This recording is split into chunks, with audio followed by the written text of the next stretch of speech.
the Berbalangs of Cagayan Sulu. Can people living on a remote island off the Philippines detach their heads from their bodies? And can such heads float or fly through the night to spy or attack others? Are these natives also able to transform themselves into fireflies to transverse the darkness? Is there any evidence showing any of this to be true? The case for it was presented in the 1896 issue of the Journal of the Asiatic Society of Bengal by Mr. Ethelbert Forbes Skirchley, a lieutenant in the British Navy and son of the Australian scientist S.B.J. Skirchley. According to Mr. Skirchley, the Berbalangs inhabit a small village in the center of the island and are greatly feared by their neighbors. The locals claim the Berbalangs are ghouls and must eat human flesh to survive, and who possess cat-like eyes with narrow slits for pupils.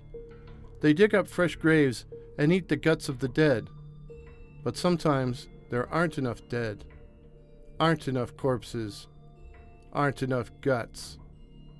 And then, when the urge for living flesh takes possession of them, the Berbalangs hide in the tall grass, hold their breath, and enter a trance state which liberates their astral bodies, which dart off into the darkness in search of living food. They can enter homes, enter the bodies of inhabitants, and feast on their intestines. Potential victims can hear their approach as they make a moaning sound, loud at a distance, but muted at close range. When they are close by, the sound of their wings is audible, and their flashing eyes dance like fireflies in the gloom. A coconut pearl offers protection from them, as does a kris, a heavy dagger with a curved blade which has been smeared with lime juice.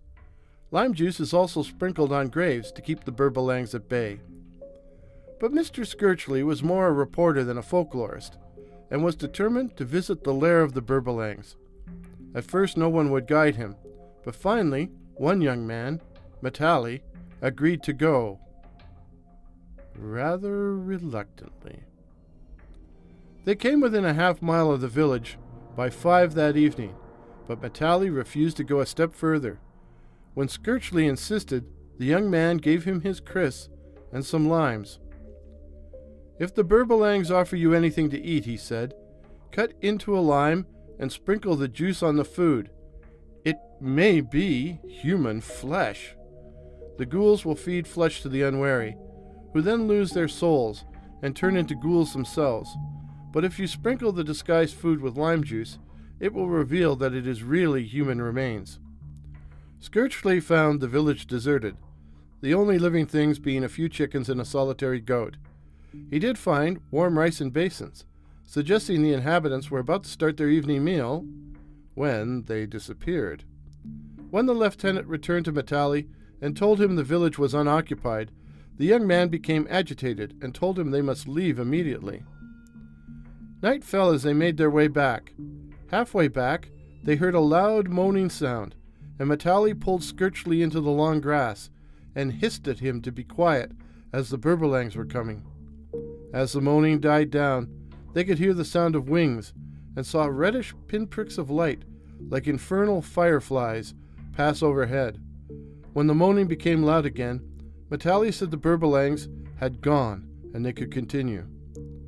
Passing an isolated dwelling, they heard the faint moaning coming from the direction of the house, and Matali said quietly that he hoped Hassan, who lived there, had a coconut pearl to protect him. Skirchley knew Hassan, and went to see him the next day.